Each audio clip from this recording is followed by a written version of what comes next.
Welcome to MHBD news బులెటిన్ల ముందుగా headlines.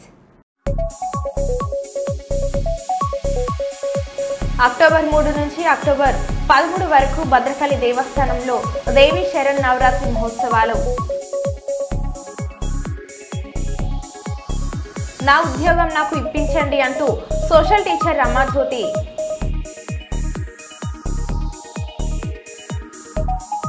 ఢిల్లీలోని రాజ్ఘాట్ వద్దకు వెళ్లి మహాత్ముడికి అంజలి ఘటించిన ప్రధానమంత్రి నరేంద్ర మోడీ.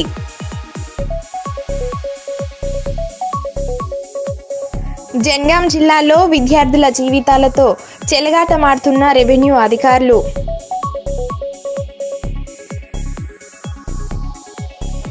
శ్రీ చైతన్య కాలేజ్లో పరిస్థితులపై నేరెళ్ల శారద సీరియస్.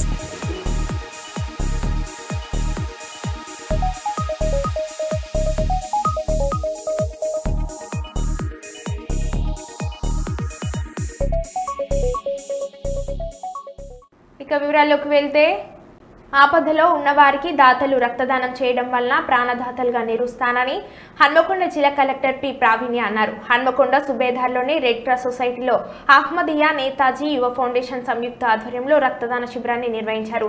రక్తదానం చేసేందుకు ముందుకు వచ్చే విధంగా ప్రోత్సహించిన నిర్వాహకులకు కలెక్టర్ అభినందనలు తెలిపారు. తలసేమియా వ్యాధిగ్రస్తులకు కలెక్టర్లు పండ్లు పంపిణీ చేశారు. ఈ సందర్భంగా 50 మంది యువకులు రక్తదానం చేసి రెడ్ క్రాస్ ప్రతినిధులకు అందజేశారు. ఈ కార్యక్రమంలో red cross society chairman doctor Vijender Reddy, Ahmadiyya youth association నాయకులు ఆసిఫ్, రెడ్ క్రాస్ ప్రతినిధులు, యువకులు తదితరులు పాల్గొన్నారు.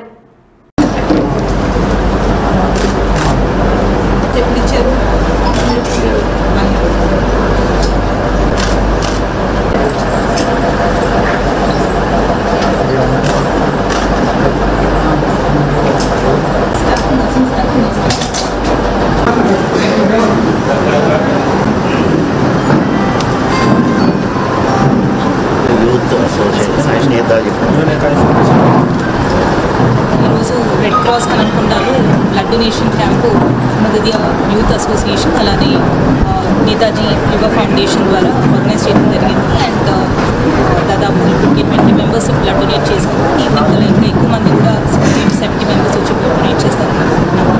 అండ్ ఇది ఒక మంచి gesture. So that more number of young people are part of the public సర్వీస్లోకి రావాలనే ఉద్దేశం. So I appreciate the organisations for taking this.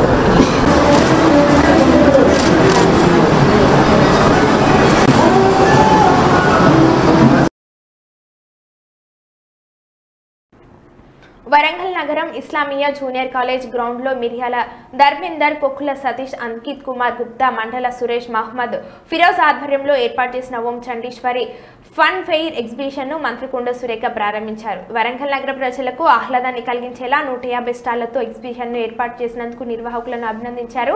ప్రజలకు ఎటువంటి అసౌకర్యాలు కలగకుండా చర్యలు తీసుకోవాలని మంత్రి కొండ సురేఖ నిర్వాహకులకు సూచించారు. ఎర్రకోట, తాజ్మహల్ సెట్టింగ్లలో చూపర్లను ఆకట్టుకునే విధంగా స్వాగత తోరణాలను ఏర్పాటు చేశామని, లండన్ సిటీ తరహా సెట్టింగ్లతో 150 స్టాళ్లను ఏర్పాటు చేశామని, ఎగ్జిబిషన్ను 60 రోజుల పాటు నిర్వహిస్తామని ప్రజలు సద్వినియోగం చేసుకోవాలని నిర్వాహకులు పేర్కొన్నారు. తెలంగాణ ప్రజలందరికీ కూడా దసరా మరియు దీపావళి శుభాకాంక్షలతో వరంగల్లో ఇస్లామియా కాలేజ్ గ్రౌండ్స్లో నా చిన్నప్పటి నుంచి కూడా చూస్తూ ఉన్నాను. ప్రతి సంవత్సరం కూడా ఇక్కడ ఎగ్జిబిషన్ అనేది పెడతా ఉంటారు. దాన్ని ప్రతిసారి కూడా మేము వచ్చి మరి చాలా ఎంజాయ్ చేసేవాళ్ళం పిల్లలకు.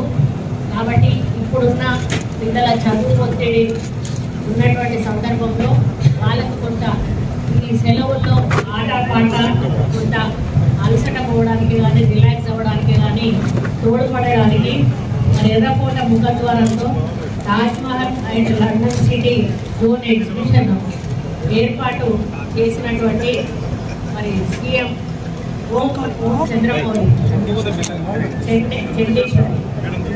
ఫన్ ఫెయిర్ ఎగ్జిబిషన్ ఆర్గనైజర్స్ వచ్చేసి శ్రీకాంత్, కోకుల సతీష్, అంకిత్ కుమార్ గుప్తా, మండల్ సురేష్ వీళ్ళ మరి ఆర్గనైజేషన్లో ఓం చంద్రేశ్వరి ఫన్ ఫెయిర్ ఎగ్జిబిషన్ అని ఈరోజు ఇక్కడ మనం ఓపెన్ చేసుకోవడం జరిగింది. ఇందులో దాదాపుగా 10 స్టాల్స్ 150 స్టాళ్ల వరకు ఇందులో ఏర్పాటు చేయడం జరిగింది. ప్రతిరోజు ఉదయం 10 గంటల 5 గంటల నుండి సాయంత్రం రాత్రి 10 గంటల వరకు కూడా ఈ యొక్క ప్రోగ్రాం రన్ అవుతుంది. ఎందుకంటే ఎంతో ఒత్తిడితో ఉన్నటువంటి కుటుంబ సభ్యులకు ఏదో బయటకు వెళ్ళి కాసేపు సినిమా చూడాలను, ఒకసేపు మరి పిల్లలను ఆట స్థలాలకు తీసుకెళ్ళి ఆ గార్డెన్లో ఆడిపించాలను అటువంటి వాళ్ళు ఉంటారు. కొంత నిరుపేదలు మరి హైదరాబాద్కి వెళ్ళి అన్ని చూపించాలంటే కూడా చూపించలేనటువంటి పరిస్థితి ఉంటుంది. అటువంటి సమయంలో ఇటువంటి చోటికి వచ్చినప్పుడు కొంత తక్కువ ఖర్చుతో ఒక టికెట్ కొంటే లోపలికి వెళ్ళి మొత్తం చూడొచ్చు. వాళ్ళ ఆర్థిక పరిస్థితిని బట్టి ఏమైనా కొనాలనుకున్నా, ఏమైనా ఎంటర్టైన్మెంట్స్ అందులో పార్టిసిపేట్ అవ్వాలనుకున్నా కూడా వాళ్ళ తాహతకు తగ్గట్టుగా డబ్బులు కట్టి వాళ్ళు ఎంటర్టైన్మెంట్ చేసి మరి హ్యాపీగా ఇంటికి తిరిగి వెళ్ళేటువంటి ఒక కార్యక్రమం ఇది. చాలా సంతోషము. నేను ఆర్గనైజర్ని అభినందిస్తా ఉన్నాను. వచ్చే వాళ్ళకి కొంత పేదలను చూసి కన్సెషన్ ఇవ్వండి, పెద్దలకు కొంచెం ఎక్కువ టికెట్ వేసినా పర్వాలేదు కానీ వాళ్ళు ఎందుకంటే వాళ్ళకు ఒక చిన్న అనుభవం ఇది. వాళ్ళు లాంటి కుటుంబాలు అనుభవాన్ని మీరు అందించిన వారు అవుతారు. కాబట్టి ఆ దిశగా మీరు ముందుకెళ్ళాలని, అన్ని సౌకర్యాలు కూడా చూసుకోవాలని, లోపల మరి వెళితే ఏవైతే ఉంటాయో మీల్స్ అవి అటువంటివి కొంచెం రైడ్స్ వాటిని జాగ్రత్తగా పరిశీలించి నిపుణులతో టెస్ట్ చేయించి మరి అటువంటి ఇబ్బంది లేకుండా మరి చూసుకోవాలని చెప్పి కూడా కోరుతూ మరి అగ్ని ప్రమాదం జరిగే అవకాశం లేకుండా అన్ని రకాల జాగ్రత్తలు తీసుకోవాలని, వచ్చిన వాళ్ళకు మంచినీటి సౌకర్యం కానీ మరి కరెంటు బాగా ఉండేటట్టుగా కూడా మీరు జనరేటర్లు కూడా పెట్టుకోవాల్సిన అవసరం ఉన్నది. మరి దొంగతనాలు అటువంటివి జరగకుండా మీరు వాలంటీర్లను కూడా పెట్టుకొని కాపలా కాస్తూ చూసుకోవాల్సిన అవసరం ఉన్నది. కాబట్టి ఇది ఎన్ని రోజులు అనమాట 55 days నడుపుతున్నారు. 55 days కూడా ఇంకా జనం తగ్గకపోతే దాన్ని పొడిగించే ఏర్పాటు కూడా చేస్తే బాగుంటుంది. ఎందుకు అనంటే మరి ఎప్పుడో సంవత్సరానికి ఒకసారి వచ్చేటువంటి కార్యక్రమాన్ని ప్రజలు ఎప్పుడు వస్తుందో అని ఎదురు చూస్తూ ఉంటారు. కాబట్టి వాళ్ళను వచ్చే వాళ్ళందరినీ కూడా మంచి వాతావరణంలో ఈ ఎగ్జిబిషన్ దర్శించుకొని మంచి సంతోషమైనటువంటి ఒక మనసుతో వాళ్ళు ప్రశాంతంగా బయటికి వెళ్ళే విధంగా మన యాజమాన్యం సహకరించి ముందుకెళ్లాలని వాళ్ళు కోరుతూ మళ్ళీ ఒకసారి వాళ్ళని అభినందిస్తూ మరి ఇంత పెద్ద ఎత్తున ఖర్చు పెట్టి మరి ఇక్కడ ప్రజలకు ఒక మంచి ఆనందాన్ని అందించాలనే లక్ష్యంతో ఖర్చు పెట్టి ఈ ఎగ్జిబిషన్ వాళ్ళు ఆర్గనైజ్ చేస్తున్నందుకు వాళ్ళను అప్రిషియేట్ చేస్తూ మరి ప్రజలందరికీ కూడా సౌకర్యాలు కల్పించి మంచి వాతావరణంలో వచ్చిన వాళ్ళు మళ్ళీ జాగ్రత్తగా వెళ్ళే విధంగా చర్యలు తీసుకోవాలని కోరుకుంటూ ఇక్కడ పోలీస్ డిపార్ట్మెంట్ వాళ్ళు కూడా ప్రత్యేక శ్రద్ధ చూపి ఇక్కడ ఇబ్బంది లేకుండా చూడాల్సిన బాధ్యత కూడా వాళ్ళకి అప్పగిస్తూ ఎగ్జిబిషన్ వరంగల్ నగరంలో ప్రారంభించడం జరిగింది. ఈరోజు మా మంత్రి గారు కొండా సురేఖ మేడం గారితో ప్రారంభించడం జరిగింది. నగర ప్రజలు ఈ యొక్క ఎగ్జిబిషన్ను సద్వినియోగం చేసుకొని ఇది 60 రోజులు ఉంటుంది. అన్ని ఇప్పుడు కొత్త రకమైన ఎగ్జిబిషన్ పెట్టడం జరిగింది. Red fort, Taj Mahal, London city మరియు అన్ని ఆహ్లాదమైన జెంట్ వీల్ కానీ కొలంబస్ కానీ అన్ని విధాలా ఉంటాయి. దీన్ని ఫ్యామిలీగా మీరు అందరూ వచ్చి మంచిగా విశ్లేషించవచ్చు. ఈ యొక్క ఎగ్జిబిషన్ కార్యక్రమాన్ని 60 రోజుల పాటు ఉంటుంది. నగర ప్రజలు సద్వినియోగం చేసుకోవాలని కోరుతున్నాను. ఇస్లామియా కాలేజ్ దగ్గరలో ఎగ్జిబిషన్ పెట్టడం జరిగింది. అది అద్భుతమైన ఎగ్జిబిషన్. మన ఎర్రకోట పూదారంతో స్వాగతం పలుకుతుంది. మీకు కావాల్సిన లండన్ సిటీలో కావాల్సిన ఇంత అద్భుతమైన మీకు అనిపించినట్టు లోపలికి వచ్చినప్పుడు మీకు అంత అనుభవంగా కలుగుతున్నది. తర్వాత మీకు ఆగ్రా పోకుండా తాజ్మహల్, అద్భుతమైన తాజ్మహల్ని ఇక్కడే మనం చూపించాం. మీకు కావాల్సిన పిల్లలకు కానీ ఆడవాళ్ళకు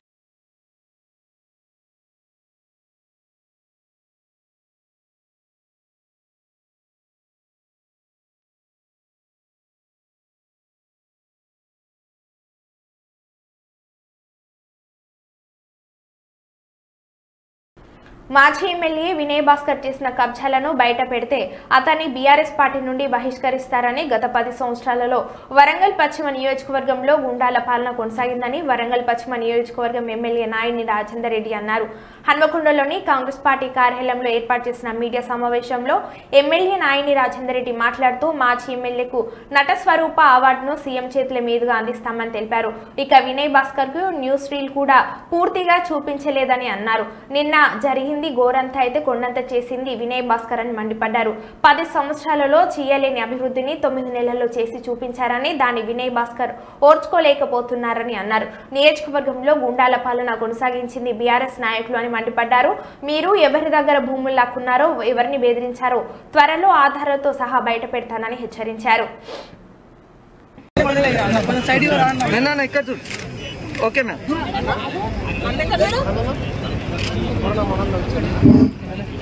మన తెలంగాణ ఒక పెద్ద పండుగ. దసరా అంటే కూడా చాలా పెద్ద పండుగ.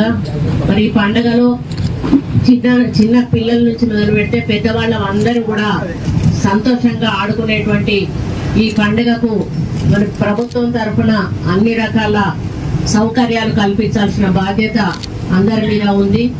అదేవిధంగా మన జిల్లాకు వచ్చినప్పుడు మన వరంగల్ జిల్లా అంటే ఒక ప్రసిద్ధమైన పేరున్నటువంటి జిల్లా.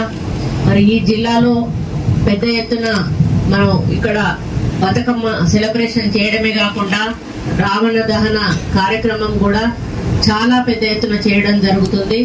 ఇక్కడ ఊహించిన దానికంటే ఎక్కువ పెద్ద మొత్తంలో ప్రజలు వచ్చి ఈ ప్లేస్ కూడా సరిపోనంతగా మరి ఇక్కడ కార్యక్రమాలు చేస్తారు. మరి ఈ ప్లేస్ కు రోడ్ అవతల ఒక ప్లేస్ ఉంది. కలెక్టర్ గారు కమిషనర్ గారు పోయిన కలెక్టర్ గారికి తెలుసు. అది మనం కొందామని ట్రై చేస్తే ఆమె అమ్మలేదు, ఆమె వేరే వాళ్ళకి అమ్ముకుంది. మనం అక్కడ ఎట్టి పరిస్థితుల్లో కూడా పర్మిషన్లు దయచేసి కన్స్ట్రక్షన్ కి ఇవ్వద్దు. ఆ యొక్క సర్వే నెంబర్ తీసుకొని మీరు ఏ పర్మిషన్లకు కూడా దయచేసి కన్స్ట్రక్షన్స్ ఇవ్వద్దు. జీడబ్ల్యూఎంసీ తరఫున ఏదైతే ఉందో లైటింగ్స్ కానీ మరి శానిటేషన్ కానీ వాటర్ సప్లై కానీ ఇంకా ఇటువంటివి ఏమున్నా కూడా బ్యారికేడ్స్ వేయడం ఉంటే R&B వాళ్ళు అనుకుంటా. మరి ఇవన్నీ కూడా ఒక్కొక్క డిపార్ట్మెంట్ కి ఒక్కొక్క డ్యూటీ ఉంటుంది. మీ డ్యూటీలన్నిటిని కూడా ఈ రోజు సర్వే చేసుకొని రేపటికల్లా మీరు సాయంత్రం లోపలికల్లా ఇవన్నీ కూడా కంప్లీట్ చేయాల్సిన బాధ్యత ఉంది. ఎందుకనంటే రేపటి నుంచి సాయంత్రం నుంచి బతుకమ్మలు ఆడతారు కాబట్టి మనం మీటింగ్ కొంత ఆలస్యమైనా కూడా మీకు చేయించడం పెద్ద కష్టమే కాదు అనుకుంటున్నాను. ముఖ్యంగా కమిషనర్ గారికి ఏం చెప్తా ఉన్నానంటే ఆట స్థలాలు ఎక్కడైతే ఉన్నాయో ఇమ్మీడియట్ గా శానిటరీ సిబ్బందిని పంపించి ఆట స్థలాలను క్లీన్ చేయించాల్సిందిగా కూడా వాళ్ళకి డైరెక్షన్ చేస్తా ఉన్నాను. ఆట స్థలాలు ఒక రోజు కాదు, కంటిన్యూస్ గా ప్రతి రోజు కూడా మళ్ళీ వాళ్ళు బతుకమ్మను పట్టుకొని వచ్చే వరకు కూడా అది క్లీన్ గా ఉంచాల్సిన బాధ్యత మన మీద ఉంది. అదే విధంగా ఎక్కడైతే బతుకమ్మలను నిమజ్జనం చేస్తారో నిమజ్జనం చేసే చోట అంతా కూడా చాలా చెత్త చెదారంతో కూడుకొని కనీసం వాటి పోయేటువంటి పరిస్థితుల్లో లేదు. అక్కడ కొంత మరి జంగిల్ క్లియరెన్స్ చేయాలి. ప్లస్ ఆ స్టెప్స్ అన్ని కూడా క్లీన్ గా కడిగిచ్చి నీట్ గా పెట్టి మరి వాళ్ళు అందులోకి దిగే విధంగా అనుకూలంగా ఉండే విధంగా మనం చేయాలి. మాదాపూర్లోని శ్రీ చైతన్య మహిళా కాలేజ్లో మంగళవారం రాష్ట్ర మహిళా కమిషనర్ చైర్మన్ నేరెళ్ల శారద ఆకస్మిక తనిఖీలు చేశారు. గత కొన్ని రోజులుగా కాలేజ్లో జరుగుతున్న విద్యార్థినులకు సంబంధించిన సమస్యలు మీడియాలో రావడంతో విద్యార్థినుల హాస్టళ్లు మెస్లను పరిశీలించారు. నాసిరకమైన ఫుడ్ స్టాల్స్లలో సౌకర్యాలు సరిగ్గా లేవని నిర్వాహకులపై సీరియస్ అయ్యారు. విద్యార్థుల సమస్యలు అడిగి తెలుసుకున్నారు. శ్రీ చైతన్య యాజమాన్యానికి సామాన్లు పంపించారు. ప్రిన్సిపల్ ఎవరు? ఎక్కడికి వెళ్ళారు? పిలవండి. ఆవిడ మొబైల్ కూడా తీసుకొని రండి. హాస్టల్ పైన హాస్టల్ ఎక్కడుంది? తర్వాత కూర్చుందాము. మీరు నన్ను హాస్టల్ రూమ్కి తీసుకెళ్ళండి ముందు. Good evening. How are you all? I've just come to check whether you are all okay or going through any other issues. I'll come back to you and I'll speak to you. Can we have a look at your hostel, your food and everything? Okay, chalo.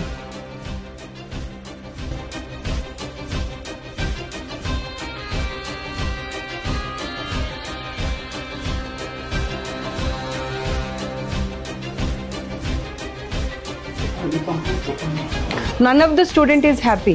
They are saying it's like a prison. This is so dirty.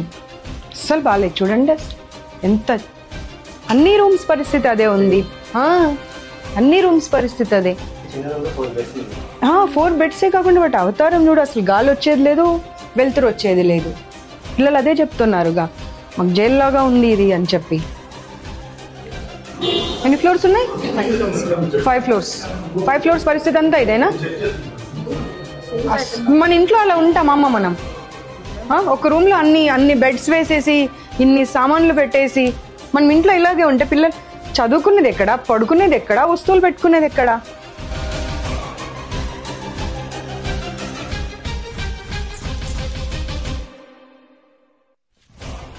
అక్కడ మీరు AC room, window close అన్నారు, ఇక్కడైతే అసలు window కూడా లేదు కదమ్మా. Exhaust fan ఏదమ్మా? ఒక్క రూమ్లో అయినా ఎగ్జాస్ట్ ఫ్యాన్ ఉందా అమ్మా? You have to give the provisions, not the reasons. Where is the exhaust fan? 4 పిల్లలకి ఇచ్చిన రూమ్లో గాలి వెళ్తురు ఉండదు, బాత్రూంలో ఎగ్జాస్ట్ ఫ్యాన్ ఉండదు, ఒక చిన్న గీజర్ పెట్టి పడేశారు, అది కూడా. How people will stay? ఇక్కడ రా, వచ్చి చూడు, అదంతా లీకేజ్, కంప్లీట్ లీకేజ్. బులాలు అవుతారు అమ్మ. వీళ్ళు మనుషుల పశువుల అమ్మ? ఒక్క సమాధానం ఇవ్వమ్మ నాకు నువ్వు. వీళ్ళు మనుషుల పశువుల రూమ్లో కూడా మనం ఇంత దారుణంగా పెట్టామమ్మా. అది కూడా ఎంత మురికి చెత్త. అది రా బాబు, ఇక్కడ రా. అసలు ఊడవడానికి కూడా అవ్వట్లేదు, డస్ట్ బట్టి ఉన్నాయి మొత్తం వస్తువులు కూడా అన్ని.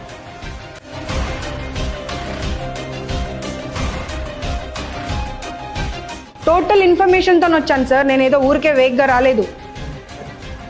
అమ్మ అసలు ఆమెకు నోరెలా వస్తుందో అర్థం కావట్లేదు నాకు సమాధానం చెప్పడానికి. 6 నెలలు పడేసేయండి మన రూమ్లో. ఆ ఎలకలు, కాక్రోచ్లు, జర్రీలు ఇద్దరిని పడేసేయండి ఆ రూమ్లో. తుడిచిన గుడ్డని పడేసిన అన్నం ఇద్దరికి పెట్టండి, అప్పుడు అర్థమవుతుంది వాళ్ళకు ఆ అన్నం ఎలా తింటారనేది. నీళ్లు పైనుండి పడుతున్నాయి సార్, ఆ ఫుడ్ కూర తినబుద్ధి కాదు అంటే పడితే పడని అంటున్నారంట. అంటే వాళ్ళు మనుషులు కాదా? No, you lost your job అంతే. No more you will be continuing in this job, not only in this institution, nowhere else also. ఇందాక లాక్ చేసినటువంటిది అదితి ఓపెన్ చేయి సార్. ఒక్కసారి ఆలోచించుకోండి, అన్ని ఛానల్స్ టెలికాస్ట్ అయితే ఇదంతా మీ పరిస్థితి ఏంటో ఆలోచించుకోండి. 2 రోజులు పిల్లల్ని రూమ్లో లాక్ చేశారంట. మీరేం తప్పు చేయకపోతే మా కారు కనిపించగానే మీరు లాక్ ఎందుకు చేశారు చెప్పండి. అమ్మా స్టూపిడ్ రీజన్స్ చెప్పకమ్మా, నాకు స్టూపిడ్ రీజన్స్ చెప్పకమ్మా. 181 any number, you have any problem. నేను వచ్చి వెళ్ళిన తర్వాత ఏమైనా ఇబ్బంది పెడుతున్నారు అనిపించినా సరే ఇబ్బంది పడకండి.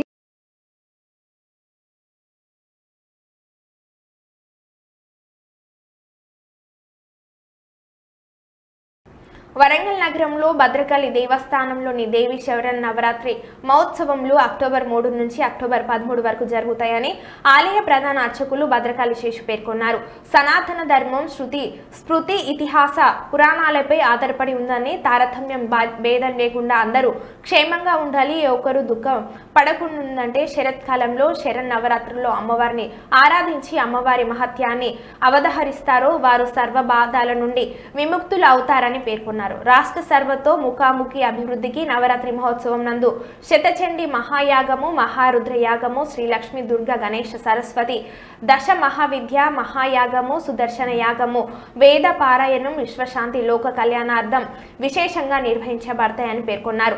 దేవి శరన్నవరాత్రి మహోత్సవాలకు వచ్చే భక్తులు సౌకర్యార్థమై చలువ, పందిళ్లు, త్రాగునీరు, ఉచిత అన్న ప్రసాద వితరణలు ఏర్పాటు చేస్తామని, నాణ్యమైన ప్రసాదాన్ని అందించేలా కృషి చేస్తామని, సేవా సంస్థల సహకారంతో అన్నదాన కార్యక్రమం నిర్వహిస్తున్నామని భక్తులందరూ సద్వినియోగం చేసుకోవాలని భద్రకాళి ఆలయ ఈవో శేషుభారతి పేర్కొన్నారు. భక్తితో మనం మంచి నెయ్యితో చేసిన ప్రసాదాన్ని, పులిహోరని, లడ్డూని అన్ని రకాలు చక్కటి నాణ్యమైన ప్రమాణాలతో మరి సర్టిఫికెట్ ద్వారా తీసుకొని ఫుడ్ సేఫ్టీ ఆఫీసర్స్ వచ్చి వాళ్ళు చెక్ చేసి ప్రత్యేకించి ఆ యొక్క చక్కటి పదార్థంతో చేసిన ప్రసాదాన్ని అందించడం జరుగుతుంది. మరి అందుకని భక్తులందరికీ కూడా మనవి చేసేదేమనగా 3వ తేదీ నుండి 13వ తేదీ వరకు వివిధ రకాల హోమాలు, గణపతి హోమం కానీ, సుదర్శన హోమం కానీ, అన్ని రకాల హోమాలు మరి మరి అర్చక స్వాములు, వేద పండితులతో జరిపించబడుతుంది భద్రకాళి అమ్మవారి దేవస్థానం కనుక మరి ప్రతి ఒక్కరూ కూడా ఈ యొక్క అమ్మవారి ఆశీస్సులు పొందడం కొరకు ఒక్క 5 నిమిషాలు అమ్మవారిని దర్శించుకోవడానికి రావచ్చు. ఎవరైనా హోమాల్లో పాల్గొనవచ్చు. అదేవిధంగా మరి పెద్దలకి శ్రీయుత సీఎం గారిని ఆహ్వానించడం జరిగింది. వారు కూడా సమయం చూసుకొని వస్తానని అన్నారు. అదేవిధంగా శ్రీయుత మన శ్రీమతి కొండా సురేఖ మేడం గారు, మన ఎండోమెంట్ మినిస్టర్ గారైన మేడం గారిని కూడా ఆహ్వానించడం జరిగింది. వారు తప్పనిసరిగా సతీ సమేతంగా మరి అమ్మవారి దర్శనానికి పట్టు వస్త్రాలు, తలంబ్రాలు పట్టుకొని వస్తానని తెలియజేశారు. అదేవిధంగా శ్రీయుత నాయని రాజేందర్ రెడ్డి గారు, మన ఎమ్మెల్యే గారు, వారిని కూడా ఆహ్వానించడం జరిగింది. వారు కూడా ఈ యొక్క అమ్మవారి కార్యక్రమాల్లో పూర్తిగా పాల్గొని ఆ యొక్క ఎటువంటి ఇబ్బంది లేకుండా చూసుకుంటామని వారు వివిధ శాఖల వారికి కూడా తెలియచేయడం జరిగింది. కనుక శ్రీయుత కలెక్టర్ గారిని, అడిషనల్ కలెక్టర్ గారిని, సిపి గారిని, ప్రతి ఒక్కరిని, మున్సిపల్ కమిషనర్ గారిని, మేయర్ గారిని అందరినీ ఆహ్వానించడం జరిగింది. ప్రతి ఒక్కరూ కూడా మరి ఎలక్ట్రికల్ డిపార్ట్మెంట్ వారు, హెల్త్ డిపార్ట్మెంట్ వారు, పోలీస్ డిపార్ట్మెంట్ వారు ఈ యొక్క కార్యక్రమం దేవీ నవరాత్రి ఉత్సవాలు సక్రమంగా సవ్యంగా జరగడం కోసం వారి యొక్క పరిపూర్ణ సహకారాన్ని అందిస్తామని కోఆర్డినేషన్ మీటింగ్లో మరియు ఇతరత్ర కూడా తెలియజేయడం జరిగింది. ప్రస్తుతం వర్క్స్ కొన్ని జరుగుతున్నాయి. వాళ్ళ ద్వారా పార్కింగ్ ప్లేస్లు కానీ మరి ఇక్కడ కొన్ని విషయాల పనులు జరుగుతూ ఉన్నాయి. అదేవిధంగా మరి ప్రెస్ మిత్రులందరినీ కూడా ప్రేమగా కోరుకునేది ఏంటంటే అమ్మవారిని దర్శిస్తే చాలు, బాధలన్నీ పోతాయి, కష్టమంతా పోతుంది. కనుక భక్తుల్ని ప్రేమగా తీసుకొచ్చే బాధ్యత మీదే అన్న. అందుకని ప్రతి ఒక్కరూ ప్రేమగా మీరు అమ్మవారి ఆశీస్సులు పొందుతూ మిగతా భక్తులందరినీ తీసుకురావాల్సిందిగా కోరుచున్నాం.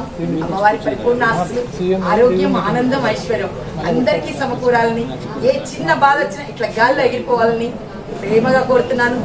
సర్వమంగళ మాంగళ్యే శివే సర్వార్థ సాధకే శరణ్యే త్ర్యంబకే దేవి నారాయణి నమోస్తుతే భద్రకాళి నమోస్తుతే భద్రకాళి నమోస్తుతే భద్రకాళి నమోస్తుతే.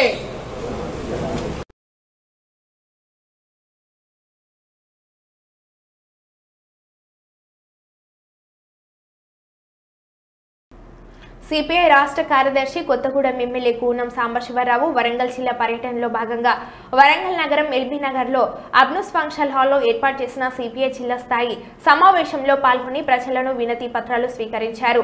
అనంతరం నగర పరిధి చెమ్మన్పేట శివార్లోని మార్కండేయ నగర్లో పర్యటించారు. ఈ కార్యక్రమంలో సిపిఐ రాష్ట్ర సహాయ కార్యదర్శి టి శ్రీనివాసరావు, జిల్లా సహాయ కార్యదర్శి ఎస్కే బాష్మియా, నాయకులు ఉస రవీందర్, బద్రిదండు, లక్ష్మణ్, గన్నారపు రమేష్ తదితరులు పాల్గొన్నారు. ఈ సందర్భంగా కూనంనేని సాంబశివరావు మాట్లాడుతూ హైడ్రా సంస్థ పేద ప్రజల ఇళ్లను కూలగొట్టడం, భూ కబ్జాదారులపై దాడులు చేసే విధంగా చర్యలు ఉంటాయని భావిస్తున్నట్లు ఆయన తెలిపారు.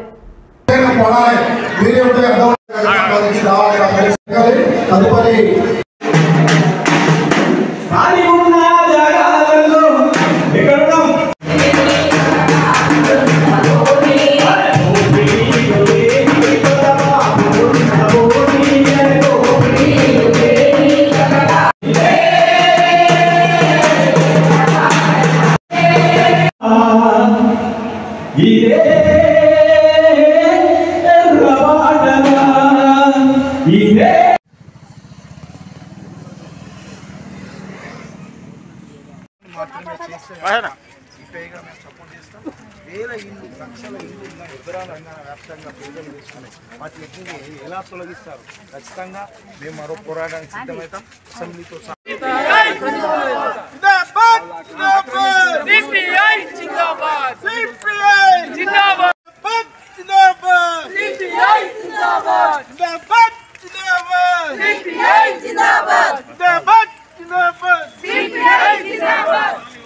రేవంత్ రెడ్డి గారు అసెంబ్లీలో మాట్లాడుతూ పేదవాళ్ళ గుడిసెలకి మేము ఖచ్చితంగా వాళ్ళకి పక్కా చేస్తామని చెప్పి అసెంబ్లీలో కూడా చెప్పారు ఆయన.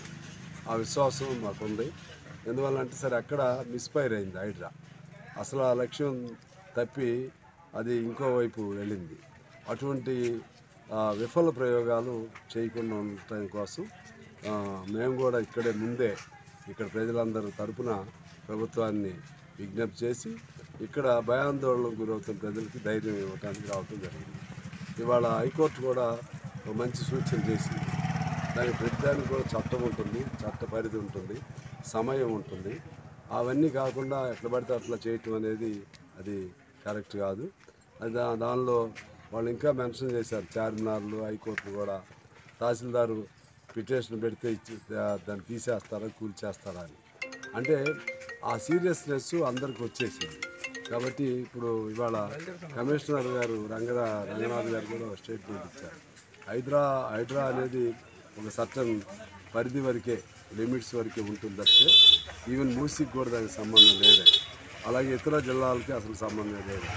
అందువలన అందరూ ధైర్యంగా ఉండాల్సిన అవసరం ఉంది. అలా ఒకవేళ అట్లా వస్తే వేలు కాదు లక్షల ఇళ్ళు పేదాళ్ళు వేసుకునే ఉన్నాయి.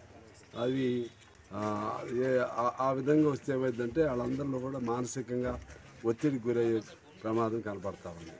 దీంతోపాటు మేము ఏమంటున్నామంటే ఇవాళ హైడ్రా సంబంధించింది కూడా ఒక స్ట్రాటజిక్గా, అంటే అక్కడ మొత్తం పేదవాళ్ళు అందరూ ఎంతమంది ఉన్నారు, అలాగే మధ్యతరగతి వర్గీయులు డబ్బులిచ్చి కొనుగోలు చేసిన వాళ్ళు ఎంతమంది ఉన్నారు, అదేవిధంగా పెద్దవాళ్ళు ఎంతమంది ఉన్నారు, పెద్దవాళ్ళు ఆక్రమణ చేసేవాళ్ళు.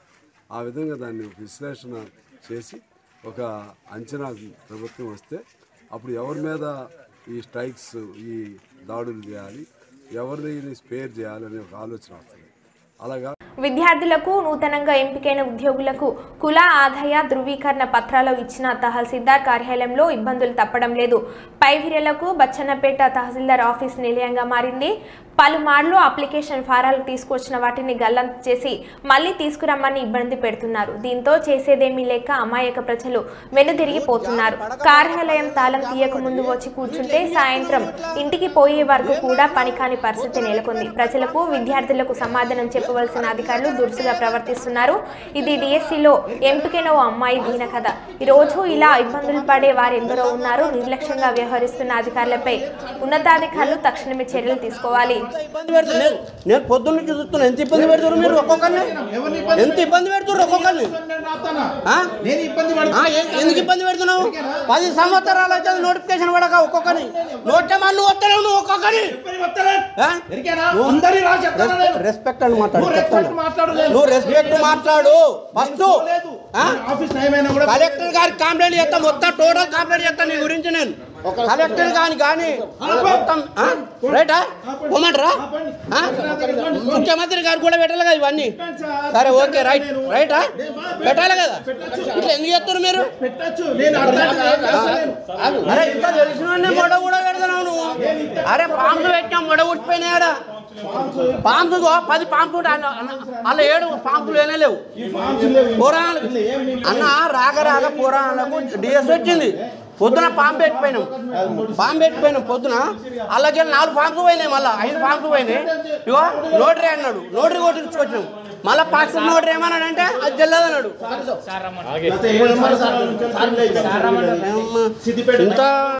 మరో బులెటిన్లో మళ్ళీ కలుద్దాం. Stay tune.